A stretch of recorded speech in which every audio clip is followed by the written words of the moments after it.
अस्सलाम वालेकुम मोअज़्ज़िज़ तलबा व तालिबात। मेरा नाम सैयद कमर अब्बास है। मोअज़्ज़िज़ तलबा व तालिबात, आज हम स्मॉल इंटेस्टाइन के बारे में पढ़ना शुरू करेंगे। तो आइए चलते हैं ग्लास बोर्ड की जानिब।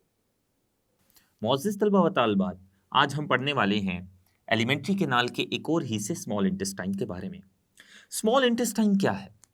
स्मॉल इंटेस्टाइन ये एलिमेंट्री कैनाल का एक बहुत ही बड़ा और लंबा हिस्सा है। स्मॉल इंटेस्टाइन ये एक लंबी ट्यूब है, बहुत लंबी ट्यूब है स्मॉल इंटेस्टाइन। और ये जो एलिमेंट्री कैनाल का हिस्सा है, चूंकि ये एक लंबा हिस्सा है, ये एक लंबी ट्यूब है, इसके मजीद 3 हिस्से हैं। तो स्मॉल इंटेस्टाइन ये मैदे के नीचे मौजूद होती है, जैसा कि आप देख सकते हैं। गुज़िश्ता लेक्चर में हमने मैदे के बारे में पढ़ा था और उस मैदे के आखिर पर एक पतली शोरबे की तरह की खुराक बन गई थी, उसको काइम कहा था। अब इस मैदे के नीचे आपको एक ट्यूब नाली नजर आ रही होगी, इसे स्मॉल इंटेस्टाइन कहते हैं। ये नाली बहुत लंबी होती है और इस नाली के 3 हिस्से होते हैं। स्मॉल इंटेस्टाइन के 3 हिस्से होते हैं।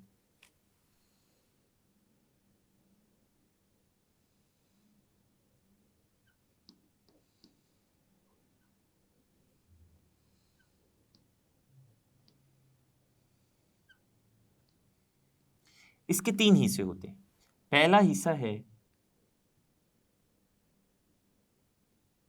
ड्यूटीनम, दूसरा हिस्सा है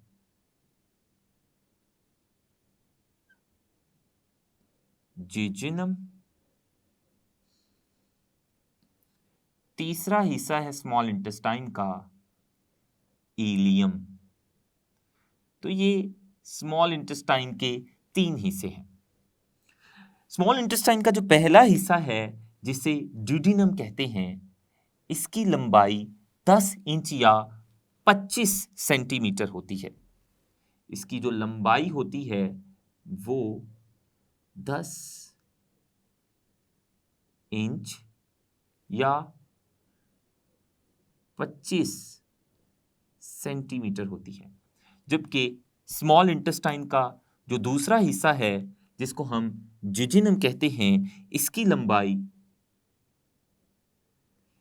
लंबाई तकरीबन 2.4 मीटर होती है। जबकि इलियम की लंबाई 3.5 मीटर होती है। यानी स्मॉल इंटेस्टाइन का जो सबसे बड़ा हिस्सा है वो इलियम है, जिसकी लंबाई 3.5 मीटर होती है। तो सबसे पहले हम स्मॉल इंटेस्टाइन का सबसे पहला हिस्सा पढ़ेंगे, जिसको ड्यूडिनम कहते हैं।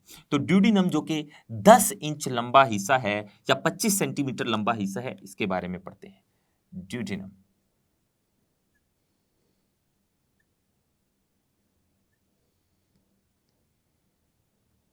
ड्यूडिनम ये स्मॉल इंटेस्टाइन का पहला हिस्सा है और इस हिस्से का काम खुराक की डाइजेशन है। ना सिर्फ ड्यूडिनम का काम खुराक की डाइजेशन है, बल्कि ड्यूडिनम के नीचे जो दूसरा हिस्सा है स्मॉल इंटेस्टाइन का, उसका काम भी खुराक की डाइजेशन है।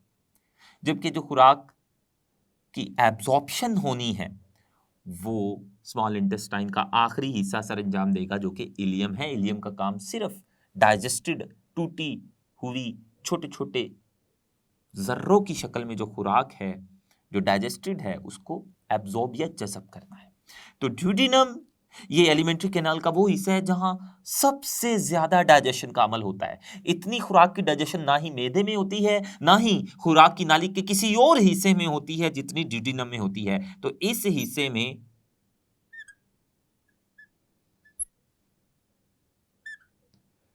डाइजेशन, खुराक की डाइजेशन का अमल सबसे ज्यादा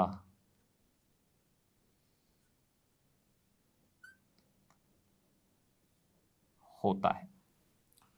तो ड्यूडिनम के बारे में हमने पढ़ा कि ड्यूडिनम इस हिस्से में सबसे ज्यादा खुराक की डाइजेशन होती है और किसी खुराक की नाली या एलिमेंट्री कैनाल के किसी और हिस्से में इतनी खुराक की डाइजेशन नहीं होती। अब ये जो ड्यूडिनम है, इसमें 3 किस्म की रतूबतें आती हैं। वो कौन कौन सी 3 किस्म की रतूबतें हैं जो स्मॉल इंटेस्टाइन के पहले हिस्से यानी ड्यूडेनम में आती है, और वो कहाँ कहाँ से रतूबतें आती हैं, और उन रतूबतों का खुराक की डाइजेशन में बड़ा अहम किरदार होता है। तो ड्यूडेनम में 3 किस्म की रतूबतें आती हैं। इस हिस्से में 3 किस्म की रतूबत कहते हैं जो फ्लूइड की शक्ल में केमिकल खारिज होते हैं। ऐसे केमिकल जो फ्लूइड की शक्ल में खारिज होते हैं उन्हें रतूबत कहते हैं। तो इस हिस्से में 3 किस्म की रतूबतें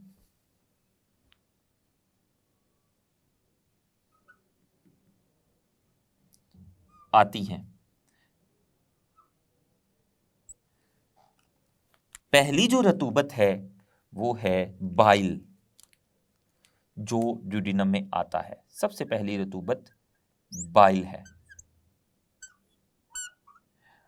ये वाली जो रतूबत है ये जिगर से आती है।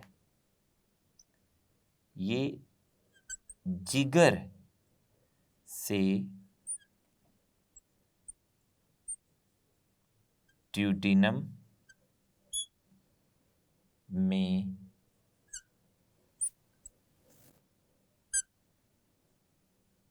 आती है। यह मैदे के साथ ही जिगर भी होता है। ये जिगर है। इस जिगर से कुछ केमिकल्स फ्लूइड या माया की शक्ल में खारिज होकर वो आ जाते हैं स्मॉल इंटेस्टाइन का पहला हिस्सा जो कि ड्यूडेनम है, यहाँ आ जाते हैं। तो इस जिगर से कुछ रतूबतें खारिज होकर स्मॉल इंटेस्टाइन में नाली या डक्ट के जरिए आती है। तो बाइल ये सबसे पहली रतूबत है जो कि जिगर से ड्यूडेनम में या स्मॉल इंटेस्टाइन के पहले हिस्से में आती है। अब बाइल, इसका काम क्या है?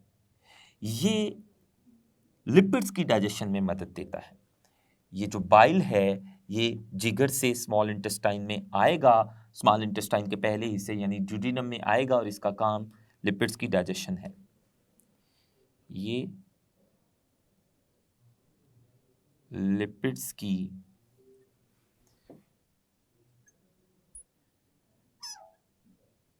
डाइजेशन में मदद देता है। कैसे?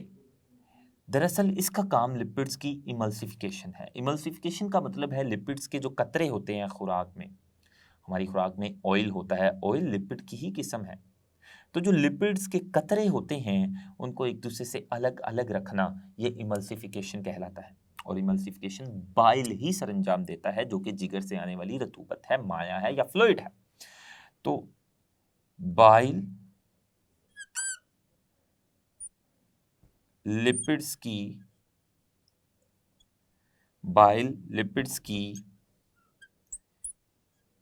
इमल्सिफिकेशन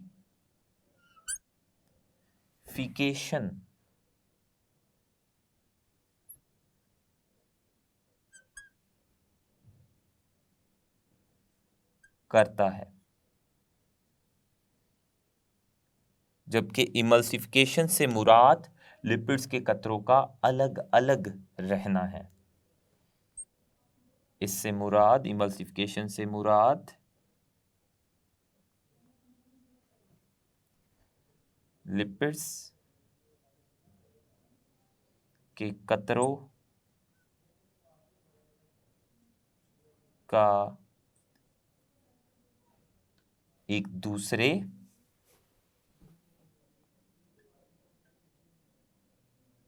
से अलग रहना है। तो लिपिड्स के कतरों को एक दूसरे से अलग अलग रखना ये बाइल का काम है, और इस अमल को इमल्सिफिकेशन कहते हैं। जब लिपिड्स के कतरे एक दूसरे से अलग अलग रहेंगे तो उन लिपिड्स की डाइजेशन आसानी से हो जाएगी, उनकी तोड़फोड़ आसानी से हो जाएगी। लेकिन अगर लिपिड्स के कतरे एक दूसरे के साथ मिल जाएंगे तो उन लिपिड्स की डाइजेशन या तोड़फोड़ आसानी से नहीं होगी। तो इस तरह से बाइल लिपिड्स की डाइजेशन में अपना किरदार अदा करता है, लिपिड्स की डाइजेशन में मदद देता है। और इस बाइल के अंदर ऐसे पिगमेंट्स भी होते हैं, पिगमेंट्स कहते हैं ऐसे केमिकल्स को जिनका कोई रंग होता है। इस बाइल के अंदर कुछ ऐसे पिगमेंट्स भी होते हैं जो कि रेड ब्लड सेल्स के टूटने से बनते हैं। रेड ब्लड सेल्स हमारे खून में पाए जाने वाले सेल्स हैं। ये रेड ब्लड सेल्स जिगर के अंदर जाकर टूट जाते हैं और रेड ब्लड सेल्स के जिगर के अंदर टूटने से कुछ रंग वाले केमिकल्स बनते हैं, उन्हें पिगमेंट्स कहते हैं। वो पिगमेंट्स भी इस बाइल के अंदर मौजूद होते हैं और वो पिगमेंट्स फुजले के साथ हमारे जिस्म से बाहर निकल जाते हैं। और वो पिगमेंट्स जब बाइल इस जिगर से स्मॉल इंटेस्टाइन या ड्यूडिनम में आता है तो उस बाइल में मौजूद पिगमेंट्स भी स्मॉल इंटेस्टाइन में आते हैं और फुजले के साथ हमारे जिस्म से बाहर निकल जाते हैं। तो ये हमने बाइल जो कि पहली किस्म की रतूबत थी जिगर से आने वाली, जो ड्यूडिनम में आती थी, उसके बारे में पढ़ा। अब जो दूसरी किस्म की रतूबत है वो है पेनक्रियाटिक जूस। Pancreatic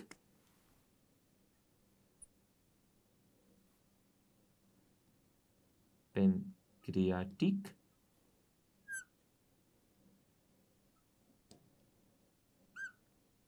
juice. ये जो पेनक्रियाटिक जूस है, ये नाम से ही पता चल रहा है कि ये पेनक्रियाज से खारिज होने वाला जूस है। और पेनक्रियाज क्या है? मैदे के नीचे, अगर मैं इधर दोबारा से मैदा बनाऊं,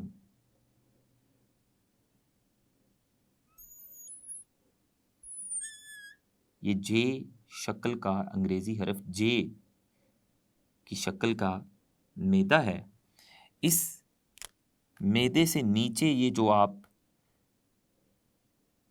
एक तंग सी ट्यूब देख रहे हैं, स्मॉल इंटेस्टाइन का पहला हिस्सा है जो कि 10 इंच लंबा होता है, इसी को ड्यूडिनम कहते हैं।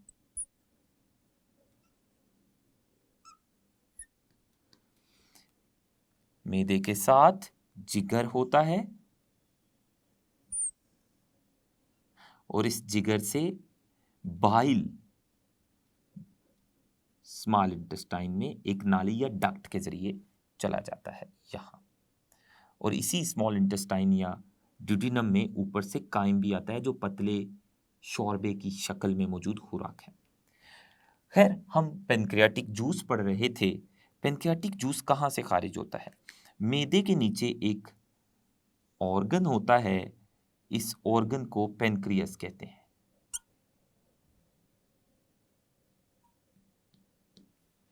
और ये जिगर है। ये जो पेनक्रियाज है, इस पेनक्रियाज से एक नाली निकलती है, उसे कहते हैं पेनक्रियाटिक डक्ट। जैसा कि आप देख सकते हैं, ये नाली पेनक्रियास से निकलकर ड्यूडिनम के साथ जाकर जुड़ गई है। तो इस पेनक्रियास के अंदर एक जूस पैदा होता है। ये जो जूस पेनक्रियास के अंदर पैदा हो रहा है, इसको पेनक्रियाटिक जूस कहते हैं। Pancreatic juice. ये पेनक्रियाटिक जूस पेनक्रियास से निकलकर ये भी ड्यूडिनम में आ जाएगा। तो ड्यूडिनम में जो दूसरी किस्म की रतूबत आती है वो पेनक्रियाटिक जूस है। पेनक्रियाटिक जूस में 3 किस्म के एंजाइम्स होते हैं। पहली किस्म का एंजाइम जो पेनक्रियाटिक जूस के अंदर मौजूद होता है वो है ट्रिप्सिन। दूसरी किस्म का एंजाइम जो पेनक्रियाटिक जूस में मौजूद होता है वो है पेनक्रियाटिक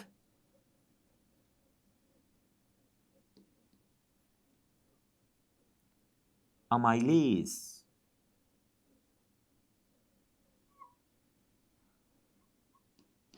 तीसरी किस्म का एंजाइम जो पेनक्रियाटिक जूस में मौजूद होता है वो है लाइपेस। तो ये 3 किस्म के एंजाइम पेनक्रियाटिक जूस में मौजूद होते हैं और ये पेनक्रियाटिक जूस पेनक्रिया से निकलकर ड्यूडिनम में आ जाता है और इस पेनक्रियाटिक जूस का काम ड्यूडिनम में आकर ड्यूडिनम में पड़ी हुई काइम या खुराक की मजीद डाइजेशन है।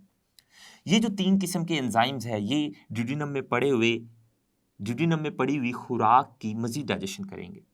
वो जो ड्यूडेनम में खुराक पड़ी है उसमें प्रोटीन्स भी हैं, उसमें लिपिड्स भी हैं और उसमें कार्बोहाइड्रेट्स भी हैं। तो ड्यूडेनम में पड़ी हुई खुराक में मौजूद प्रोटीन्स, कार्बोहाइड्रेट्स और लिपिड्स की डाइजेशन पैनक्रियाटिक जूस के ये वाले एंजाइम्स करेंगे। ये जो पैनक्रियाटिक जूस में ट्रिप्सिन होगा, ये ट्रिप्सिन प्रोटीन्स की डाइजेशन करेगा, प्रोटीन्स की डाइजेशन। जबकि ये जो पेनक्रियाटिक अमाइलेज है ये कार्बोहाइड्रेट्स की डाइजेशन करेगा, खुराक में मौजूद कार्बोहाइड्रेट्स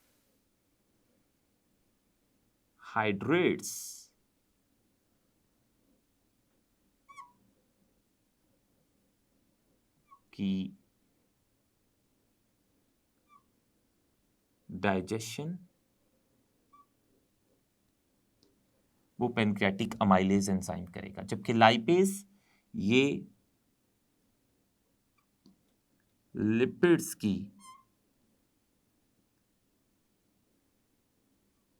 डाइजेशन करेगा। तो इस तरह खुराक में मौजूद तमाम के तमाम न्यूट्रिएंट्स की डाइजेशन पेनक्रियाटिक जूस में मौजूद एंजाइम्स करेंगे। ये थी दूसरी किस्म की रतूबत। जो तीसरी किस्म की रतूबत ड्यूडेनम में आती है वो है इंटेस्टाइनल जूस।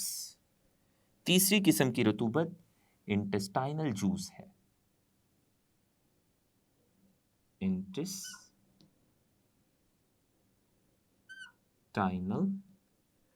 जैसा कि नाम से ही जाहिर हो रहा है, इंटेस्टाइनल जूस वो स्मॉल इंटेस्टाइन या ड्यूडेनम की दीवारों से खारिज होगा। ये स्मॉल इंटेस्टाइन या ड्यूडेनम की दीवारों से जो जूस खारिज होगा उसे इंटेस्टाइनल जूस कहेंगे। इस इंटेस्टाइनल जूस में भी बहुत सारे एंजाइम्स होते हैं जो ड्यूडेनम में पड़े हुए खुराक की डाइजेशन करते हैं। तो इंटेस्टाइनल जूस ये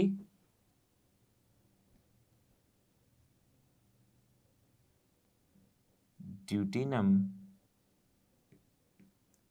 की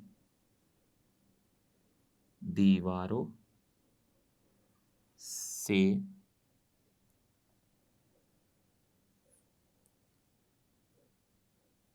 इंटेस्टाइन के अंदर खारिज होगा और इसका काम भी ड्यूडेनम में मौजूद जो खुराक है जो डाइजेस्ट हो रही है उसको मजीद डाइजेस्ट करना इंटेस्टाइनल जूस का काम होगा। और इसमें भी बहुत सारे एंजाइम्स होते हैं जो ड्यूडेनम में पड़े हुए खुराक में मौजूद प्रोटीन्स, कार्बोहाइड्रेट्स और लिपिड्स की मजीद डाइजेशन करते हैं। तो ये तीन किस्म की रतूबतें इस ड्यूडेनम में खारिज होती हैं। अब हम जिजिनम के बारे में पढ़ लें। जो जिजिनम है वो स्मॉल इंटेस्टाइन का दूसरा हिस्सा है और वो 2.4 मीटर लंबा होता है। जिजिनम, जिजिनम में भी खुराक की डाइजेशन होती है। खुराक की डाइजेशन यहां मुकम्मल हो जाती है। ये खुराक की नाली का आखिरी हिस्सा है जहां पर खुराक की डाइजेशन होगी। इससे नीचे मजीद खुराक की डाइजेशन नहीं होगी, बल्कि जिजिनम में खुराक की डाइजेशन मुकम्मल हो जाएगी। खुराक ने जितना डाइजेस्ट होना था, जितना टूटना था, जितना छोटे छोटे जर्रों में तकसीम होना था, वो जिजिनम में तकसीम हो जाएगी। खुराक की डाइजेशन यहां मुकम्मल होगी। जबकि जो स्मॉल इंटेस्टाइन का आखिरी हिस्सा है जिसे इलियम कहते हैं, जो सबसे लंबा हिस्सा है 3.5 मीटर लंबा, ये जो इलियम है यहाँ खुराक की डाइजेशन नहीं होगी, बल्कि ये हिस्सा डाइजेस्टेड खुराक की एब्जॉर्प्शन करेगा। ये हिस्सा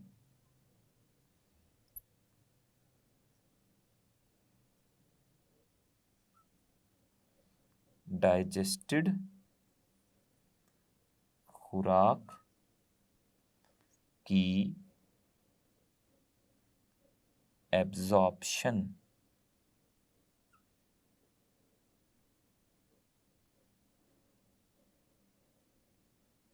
करेगा।